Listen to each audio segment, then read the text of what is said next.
If you look at Yu-Gi-Oh decks nowadays, you're bound to see decks with multiple archetypes in them. Decks like Runic Sprite, Super Heavy Sword Soul, Adventure Synchron, the list goes on. Truly, some decks are just made to go together, but not every deck. I'll be combining different archetypes to see what makes a deck good and what makes a deck not so good. This is the Yu-Gi-Oh Monster Mash! Hello and welcome to the first episode of the Yu-Gi-Oh Monster Mash. I'm really excited to be making this series for two reasons.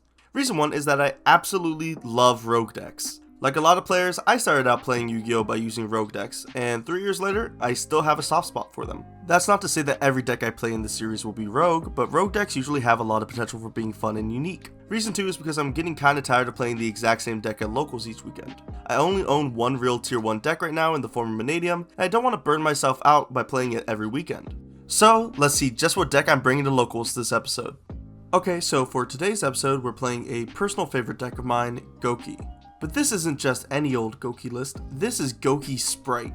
Now before you leave a comment telling me there's absolutely no synergy between these two decks, I'll be showing how the two synergize after the deck profile of it. So to start, we have 3 GOUKI Suprex, 3 GOUKI Twist Cobra, 3 GOUKI Headbat, 3 GOUKI Ironclaw, 2 GOUKI Octo Stretch, and 1 GOUKI Guts. I play 3 Ironclaw because it's a level 2 to help with more sprite focused hands. Headbat is also a level 2, so in total we have 6 level 2 GOUKIs. This helps us play around Nibiru if we open blue or red. Also, I'm playing 3 level 1 GOUKIs because I always want to have something this special off of a Soul Day, and it's unlikely that I'll draw all 3 of them. For the Sprite package, I'm playing 3 Sprite Blue, 2 Sprite Red, and 1 Sprite Jet. You can substitute one of the reds for Carrot, but I like being able to play around Nibiru and Droll. For the non-engine monsters, we have 2 Fireflint Lady and 1 Codebreaker 0 Day. Fireflint Lady is an incredible extender, and any GOUKI plus Fireflint is full combo. You could play 3 of her, but including Durandal, we have 4 cards that practically just are her, so I just played the 2. And Codebreaker 0 Day is one of the only bricks in the deck. For the hand traps, all I played was 2 Nibiru. I could only fit 2 hand traps in the list, so I wanted something that had a high impact. For the GOUKI spells, I played 3 GOUKI Rematch and 1 GOUKI Finishing Move. If you didn't know, GOUKI Rematch is a monster reborn for 2. A GOUKI Finishing Move makes OTKing very easy. For the non-engine spells, I played 3 Link Into the Vrains, 2 Durandal, 1 Rhoda, and 1 Called by the Grave. Link Into the Vrains is really good in this deck. GOUKI struggles with getting free special summons, and this card just fits that purpose perfectly. For the extra deck, I'm playing 1 Link Rebo, 1 Nightmare Phoenix, 1 IP Masquerena, 1 Isolde, 1 Codebreaker Virus Swordsman, 1 GOUKI Jet Ogre, 1 GOUKI Blade Ogre, 1 GOUKI Great Ogre, 1 Codebreaker Virus Berserker, 1 Nightmare Unicorn, 1 Apollosa, 1 Boral Sword, 1 Axis Code, 1 Gigantic Sprite, and 1 Zeus. For the side deck, I'm playing 3 Ash Blossom, 1 Duster and 2 Cosmic, 3 D-Barrier, 3 Anti-Spell, and 3 Evenly. Remember, you can never have too much back row removal. Okay, for the combo tutorial, all we need to start off is a GOUKI plus another warrior name. For this example, I'll be using GOUKI Suprex and GOUKI Twist Cobra. Normal summoning Suprex, we can use its effect to special out Twist Cobra. Linking both of those off for Isolde, we can go Chain Link 1 Suprex, Chain Link 2 Twist Cobra, Chain Link 3 Isolde. Isolde will search Suprex, Suprex will search Rematch, and Twist Cobra will search Headbat. Next, we'll use Isolde's effect to summon out GOUKI Guts. With Guts on field, we can now use Headbat's effect, discarding the Suprex we added, and special summoning the Headbat. We can then link everything off for Apollosa and search 2 more GOUKI cards. You can add anything here, but I prefer to add a second rematch for turn 3 and Octo Stretch to play around OTKs. After that, we use GOUKI Rematch to summon back Headbat and Guts, and then we link them off for Codebreaker Virus Swordsman. Swordsman allows us to summon 0 Day from deck, and then we can link both of them off for Berserker. Berserker then lets us summon back the Swordsman in 0 Day. Now, here's where the Sprite stuff comes in. We link off the Berserker in 0 Day for any generic link 2, in this case, Nightmare Phoenix. Then, we can overlay Phoenix and Swordsman for Gigantic Sprite. From here, we use Gigantic's effect, Special Blue, Blue gets us Jet, Special out Jet, Jet grabs Smashers, and then we can link off Jet and Blue for Masquerena. Finally, we can set our Smashers, and we now have an end board of 5 interruptions with follow-up for turn 3. So overall, the deck is pretty consistent, but how does it actually hold up in tournament? Let's head on over to locals and find out. Okay, so I decided to bring the deck to Friday Night Locals. For round 1, I played against my friend Bruce, who was on Super Heavy Sword Soul. I lost the die roll and he chose to go first. I opened Nibiru, and if you didn't know, Sword Soul struggles to play around it. They don't start with the Super Heavy Samurai cards or Long Wand, so I could just wait for summon number 5 and Nibiru them. They did have Wakaushi after that, letting him end on a Draco Berserker. When they pass back to me, my priority is just to get rid of the token. I'm not sure where he's going to Draco Berserker, and funnily enough, he never does. I go into Nightmare Unicorn to get rid of the token, only to get nibbed myself. Surprisingly, I'm absolutely fine with this. Even though he could beat over the token, all he has in terms of card advantage is his top deck, and I can OTK on my next turn guaranteed. I pass back to Bruce, and all he could do was pen summon a Wakashi and beat over the token, and on the following turn I OTK'd him. For game 2, I decided to side in evenly matched because he could really hurt Sword Soul if they don't end on a Barone. They go first, and due to a small misplay, he decides to just make a Psychic End Punisher and pass. I have full combo, and unfortunately for him, Bruce put the Psychic End Punisher above the EMZ, so he just gets OTK'd. For round 2, I played against my friend Mitchell Maurer, and he was on Mikanko. I lost the die roll, and Mitchell made me go first, which is always a bit of a red flag. I opened full combo and ended on the standard end board of Apollosa, Gigantic, Masquerena, and I decided to grab starter for an extra red negate on his turn. Plus, I had called by set. I pass over to Mitchell and they challenge my Apollosa, which, that on itself is fine, it's whatever, but then they kaiju over Masquerena, which is really just kind of unfortunate. I'm going to do my best to pronounce these Mikanko cards, so sorry if you cringe at my pronunciations of these, but Mitchell activates Water Arabesque and equips it to Dogoran, and I'll be completely honest with you, I didn't know how this deck works because I haven't played it against it before, so I let it resolve. In this matchup, I should be searching Smashers to banish that card. Using Arabesque's effect, he summons Huli and equips Arabesque to it. This triggers Huli's effect to add a Mikanko trap, so they grab Mikanko Spirit Walk, which basically lets them take one of my monsters and equip it to a Mikanko. Mitchell kaijus over the Gigantic and swings with Huli into the kaiju, and if you didn't know, Mikanko has a gimmick that the opponent takes their battle damage instead, and that they can't be destroyed by battle. In main phase 2, Mitchell sets 3 and passes back to me. I go to my main phase and activate GOUKI Rematch, targeting Iron Claw and Guts. Mitchell Spirit Walks the Iron Claw, equipping it to Huli. I know I have to at least deal with one of the other back row before comboing off, and I'm especially afraid of Imperm. So I use the Kaiju, Guts, and Apollosa to make Nightmare Unicorn and try to spin one of the back row. I didn't know at the time, but I hit the correct one, which was Book of Moon.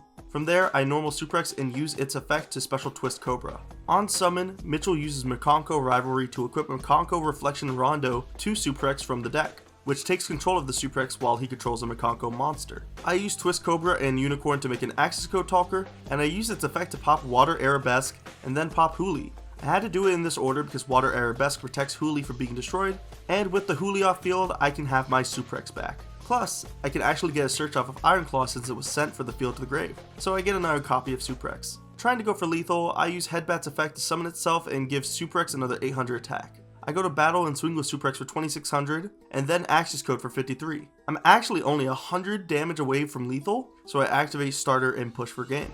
When siding, I remember that Mitchell made me go first, so I side in anti-spell so they can't activate any of their equips or things like Lightning Storm. Game 2, Mitchell made me go first, and I opened full combo plus called by again. So I end on the same end board, but this time I get Smashers, since it's better than starter in this matchup. I pass back to Mitchell and my Masquerena gets kaiju'd again. Now that would be fine, but then I get interrupted kaiju slumbered, and I have no real interruptions to stop Mitchell. So he combos off, swinging into Thunder King twice for 6600 damage, and then he uses the Ritual's effect to equip Reflection Rondo and takes control of my kaiju, which he swings for lethal with.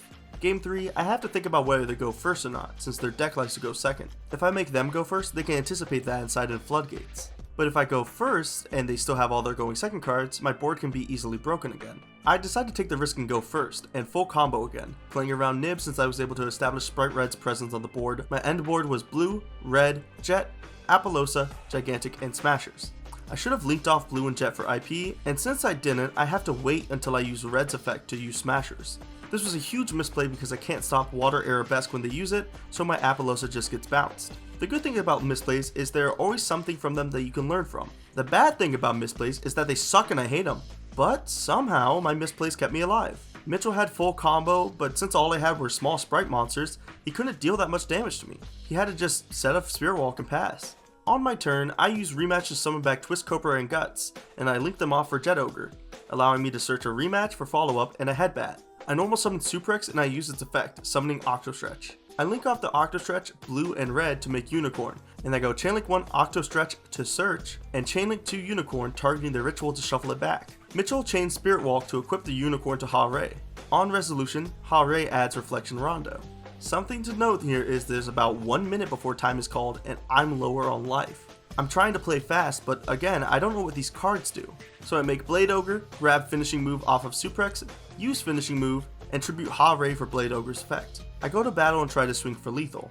However, Mitchell uses Spirit Walk's Graveyard effect to special backup banish Hu Li. Hu Li makes it so that neither player can take battle damage when it doesn't have a card equipped to it, so it stops one of the attacks, and then I swing directly for 5900 damage. I look at the clock and there's 6 seconds left. I frantically pass to Mitchell and time is called in their main phase. Winning in time sucks, but a win is a win.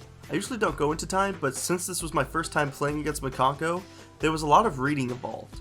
Round 3, I was playing against my friend Jess, who was on what she calls Fusion Control. I lost the die roll again, and she decided to go first. She activates Branded Fusion, sending Keeper of Dragon Magic and Albaz to make a Lubellion. And using Lubellion, she shuffles back Albaz and Keeper of Dragon Magic to make Albalanatis. She then sets 2 and passes. I normal Suprex and activates effect, but it gets Veilered. I use Headbat's effect, pitching a second Suprex, and she chains Trap Trick, setting Lost Wind. I special blue and activate it, and it gets hit by the Lost Wind. Funnily enough, I already had Jet, so I special it and search Smashers. I use blue and Jet to make Phoenix, pitching Nibiru to pop the middle back row, and she chains Lost Wind to set itself. I Smashers to get rid of it, and then I go for Jet Ogre, and here's where I misplay.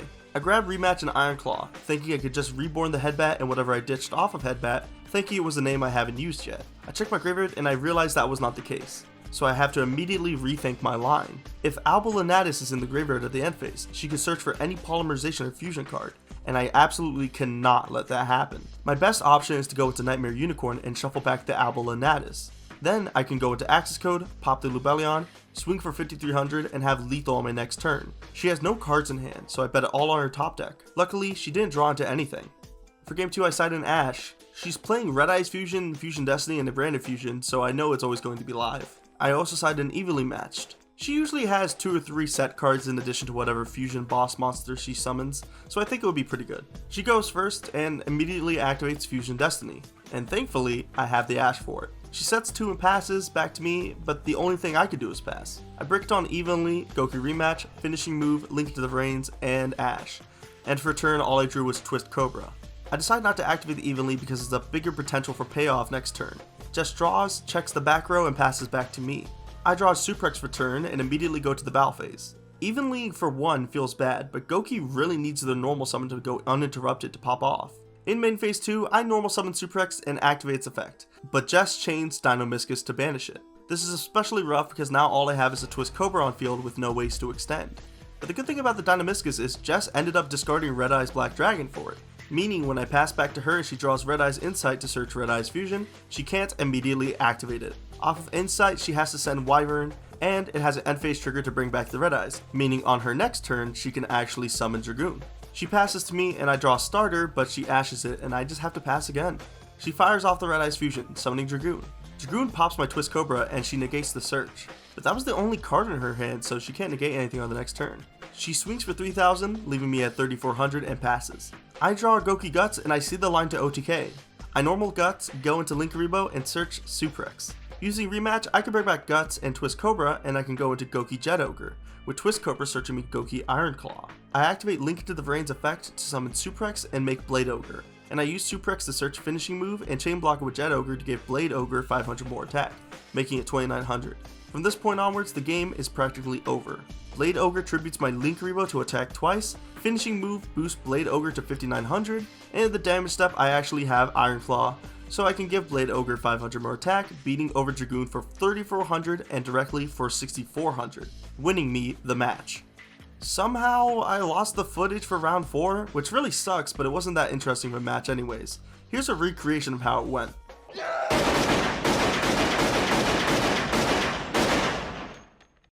We ended up going 3-1 and got second place, which was way better than I thought I would do in all honesty. I I got a few packs but forgot to record the opening. The best pull was a rare droll, so you guys weren't really missing anything. But the question remains, is the deck good? I'd argue so. It can do extremely well in some matchups and has incredible follow-up, but it does lose if you stop the normal summon. Plus, if you get drolled and don't open an out to it, your end board basically just becomes Apollosa Pass. Although, if you're on a budget, I think this is a great deck if you're looking for something fun. But that's going to do it for this video. If you enjoyed, please leave a like and comment below what you thought of the video. I'm going to try to upload these monthly alongside sealed only, so stick around if you're interested in that. With that all said, my name is GOUKI, and I'll see you guys next time for a brand new episode of the Yu-Gi-Oh! Monster Mash.